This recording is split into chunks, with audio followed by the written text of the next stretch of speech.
তাকাব্বাল্লাহু মিন্না ওয়া মিনকুম।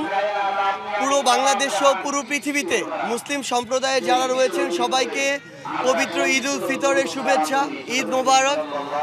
আজকের এই ঈদের দিনে, এই খুশির দিনে, নতুন বাংলাদেশের এই যে নতুন ঈদ, এই দিনে তাকওয়া অর্জন করা, এই তাকওয়া অর্থাৎ আল্লাহর ভয়ে সকল নেতিবাচক কাজ থেকে দূরে থাকা, আমরা যেন এই রমজানকে বাকি 11 মাস ধারণ করতে পারি।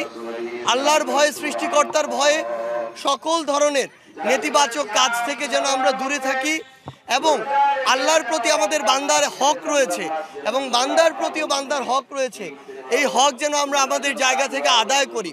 এবং আরেকটি গুরুত্বপূর্ণ বিষয় হচ্ছে, পুরো পৃথিবীতে মজলুম অনেক মুসলিম আমাদের ভাই বোনের আজকে আমাদের মতো করে ঈদ করতে পারছেন না।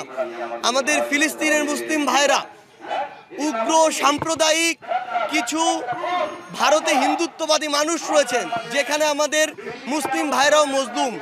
আজকে আমাদের মধ্যপ্রাচ্যের অনেক দেশে মুসলিম ভাইরা মজলুম হিসেবে রয়েছেন।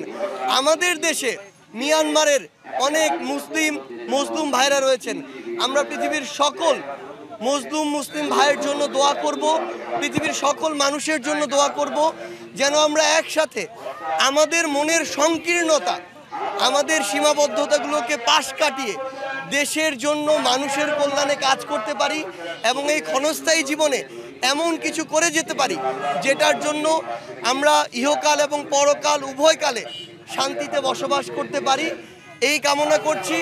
বাংলাদেশের সকল মানুষকে স্বৈরাচার বিরোধী যে আমাদের আন্দোলন, এই আন্দোলন পরবর্তী এই নতুন বাংলাদেশ, ফ্যাসিস্ট মুক্ত নতুন বাংলাদেশে ঈদের শুভেচ্ছা। ঈদ মোবারক।